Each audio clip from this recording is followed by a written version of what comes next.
Hey everyone, welcome to another session of CeerazzleDazzle Physics. In today's session, we're going to be talking about Newton's second law of motion.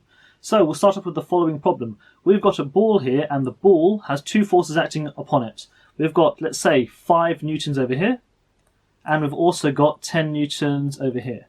I should have made that arrow a bit bigger. There we go. Good, because the size of the arrow indicates the amount of force.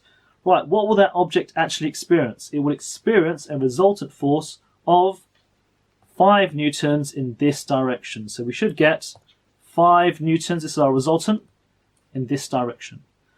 Right, so what will the object actually do? Well, it will start to accelerate. So the object will therefore accelerate. So if there is a resultant force,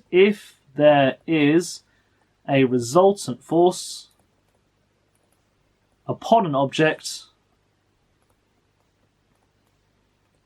it will accelerate. It will accelerate. Wonderful stuff. So it will start to accelerate. Okay, so we know that when the forces are unbalanced, the object will start to accelerate. So let's talk about the factors affecting that acceleration. So if I scroll down, let's look at this problem. We've got a car here with 200 newtons pulling it in one direction, 100 newtons pulling it in the opposite direction. Which way will it start to move? Well, the resultant force is clearly 100 newtons in this direction. Yeah, 200 minus 100 gives me the answer. What about the amount of acceleration? Well, I know that the greater the force, the greater the acceleration. So let's put that down. So we can say force is proportional to the acceleration. Yeah, force is proportional to acceleration. And now we can then say, if you want, what about the mass actually? What about the mass? The greater the mass of the object, do you think it affects acceleration or not?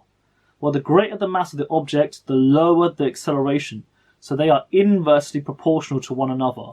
So we can say force is the mass is inversely proportional to the acceleration.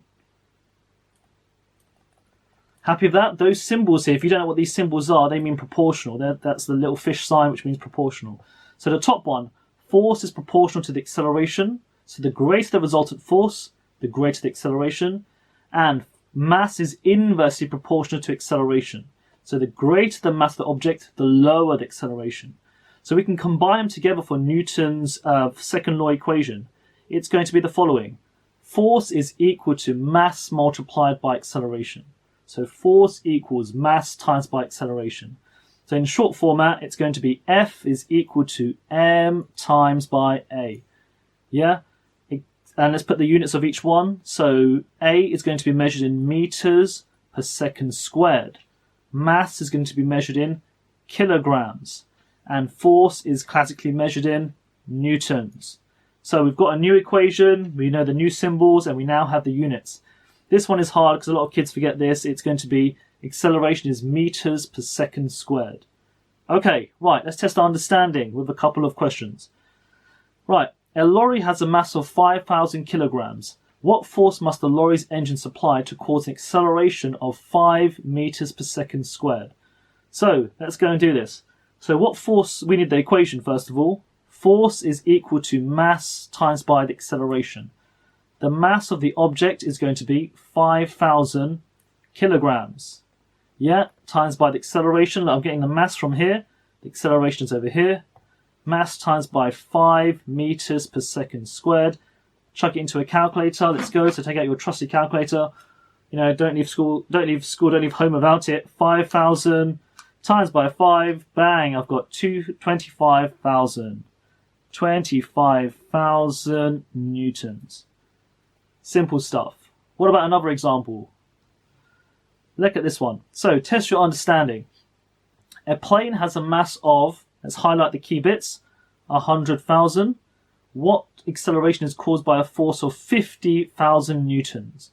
So now we've got a plane of this mass and we've got this force. The task is to work out the acceleration. Write down the formula. F is equal to M times by A. Therefore, A is equal to F divided by M. The force is, we know it, it's going to be 50,000 newtons. Yes, the mass is going to be 100,000 kilograms.